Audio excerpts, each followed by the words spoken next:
Greetings and salutations. Welcome to another episode of 365 Days of Gaming. Appreciate you taking out time to check out this video. Like, comment, share, subscribe. Helps out a lot, so thank you in advance.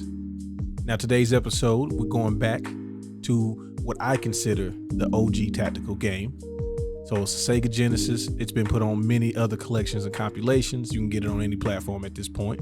Shining Force. Now, for those of you who don't know, Shining Force is a tactical RPG. Like I said, to me, this is the OG tactical RPG. I hadn't played a game like this prior to this, and there's not many games that are as well made, especially for its time, as the Shining Force series.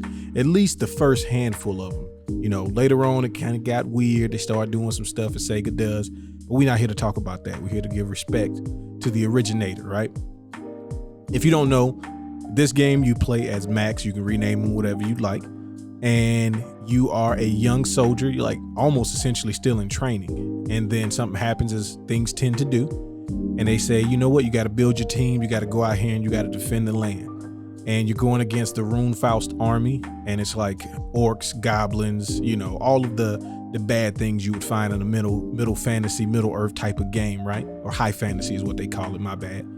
You know, so you got your standard classes. So your character is basically like the squire, kind of jack of all trades.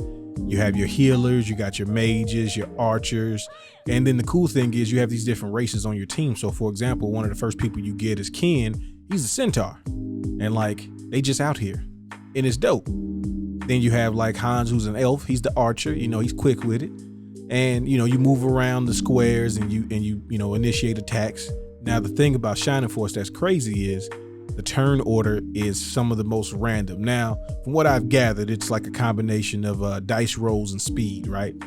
But I can't seem to determine when anybody's gonna go. Like sometimes a character will go and then somebody else takes a turn and then they go again. And when I say a character, I mean anybody.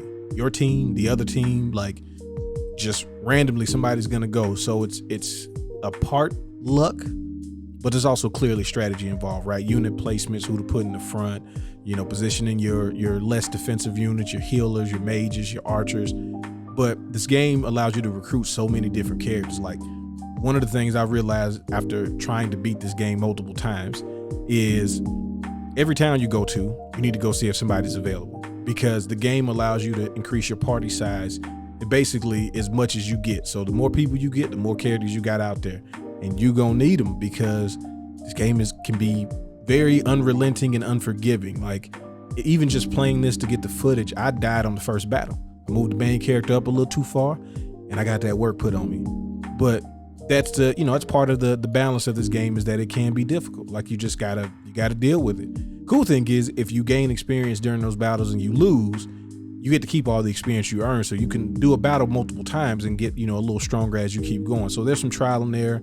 You get to save games, which is, not common back in the Genesis days. It was a different era. We didn't have automatic save points and all that stuff. So this was one of those games where, it's long. You gotta save. There's no password system or anything like that, which is really good. But this was like my first foray into the tactical RPG world. And as soon as I played it, I was like, oh, I'm in. This is it for me. Now, granted, Fire Emblem, that was NES time. That was beforehand. But I never played that beforehand, right? This is my first time. So this is my OG in one of my, most favorite genres. This is the genre that I generally, the game's a tactical RPG, I'm probably going to give it a shot. This is probably, I would rank it third as far as my favorite genres, right? Number one is probably going to be beat 'em ups, because they flat out fun.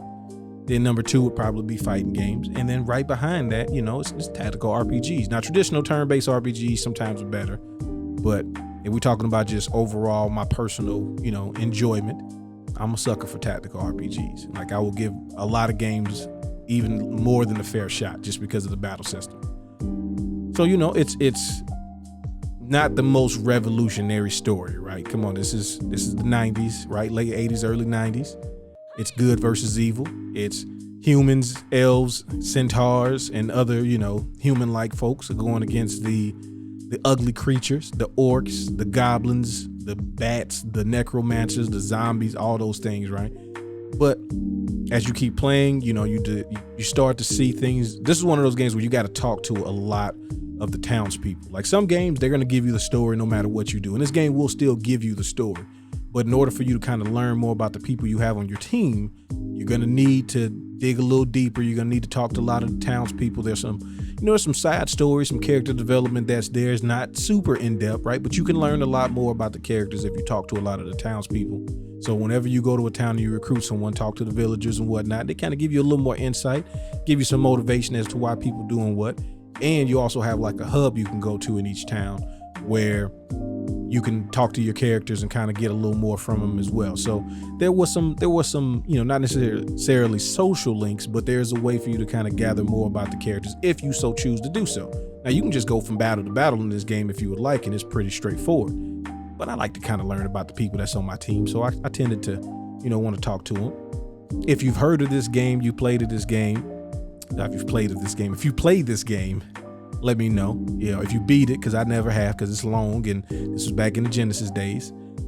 Let me know your thoughts on this one. The series, like I said, the first few games, definitely some of the best in this genre. But then it got kind of weird later on, so we don't really talk about some of the later versions. But I appreciate you letting me take time to reminisce with you. Y'all have fun. Y'all be safe. Peace.